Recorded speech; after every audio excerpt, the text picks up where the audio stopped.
Selamat pagi. Pada pertemuan kali ini, kita akan membahas materi teks prosedur. Teks prosedur. Teks prosedur adalah suatu teks yang berisi langkah-langkah aktivitas atau kegiatan untuk menyelesaikan suatu pekerjaan. Tujuan teks prosedur adalah memberikan petunjuk bagi pembacanya tentang langkah-langkah secara urut dalam melakukan aktivitas atau menyelesaikan sesuatu. Ciri-ciri teks prosedur. 1. Menggunakan kalimat perintah. 2. Terdapat panduan yang harus dilakukan. 3. Menggunakan kata kerja aktif. 4. Menggunakan konjungsi, kata hubung. 5. Terdapat aturan dalam hal bahan atau kegiatan. 6. Menggunakan kata keterangan untuk menyatakan rincian waktu, tempat, dan cara. 7. Terdapat isi kegiatan yang dilakukan secara urut. Jenis-jenis teks prosedur. 1. Teks prosedur sederhana. Teks prosedur sederhana hanya berisi 2 atau 3 langkah saja. Contohnya prosedur mengoperasikan setrika. 2. Teks prosedur kompleks. Teks prosedur kompleks terdiri atas banyak langkah dan jenjang untuk setiap tahapannya. Contoh teks prosedur kompleks adalah cara pembayaran tilang oleh polisi. 3. Teks prosedur protokol.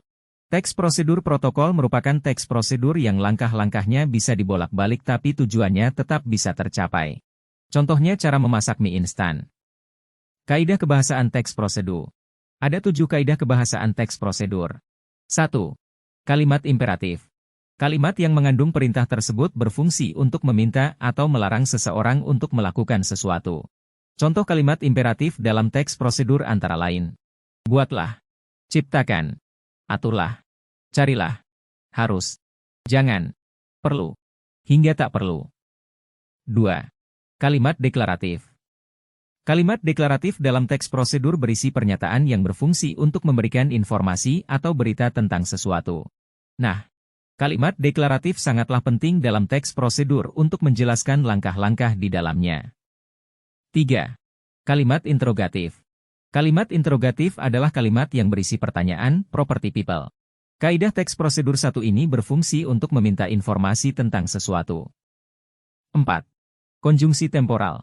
Konjungsi temporal adalah kaidah kebahasaan teks prosedur yang merupakan kata penghubung yang berhubungan secara kronologis dengan waktu dan kejadian dari kedua peristiwa yang memiliki keterkaitan. Contoh konjungsi temporal dalam teks prosedur adalah setelah ini, kemudian, lalu, sesudah itu, selanjutnya, sebelum itu, dan lain-lain. 5. Verba material dan tingkah laku. Verba material adalah perbuatan yang mengacu pada tindakan dengan tindakan fisik. Contoh verba material antara lain. Potonglah ubi itu, masukkan air ke dalam wadah, dan lain-lain. Adapun verba tingkah laku adalah perbuatan yang mengacu pada tindakan berdasarkan ungkapan. Contohnya, tunggu kira-kira 5 menit, tunggu sampai matang, tetap pertahankan, dan lain sebagainya. 6.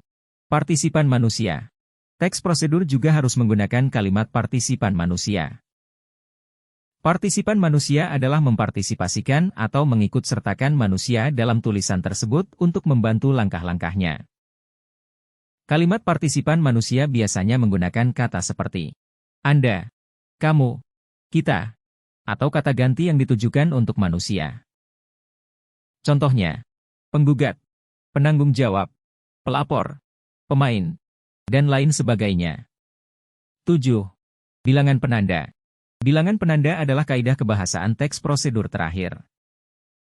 Teks prosedur menggunakan bilangan penanda untuk memperjelas tahapan langkah yang harus dilakukan. Artinya, bilangan penanda adalah bilangan yang mengurutkan langkah-langkah pada tulisannya. Contoh bilangan penanda dalam teks prosedur antara lain. Menggunakan bilangan bulat seperti 1, 2, dan 3 atau menggunakan angka Romawi I, 2, 2, dan 4.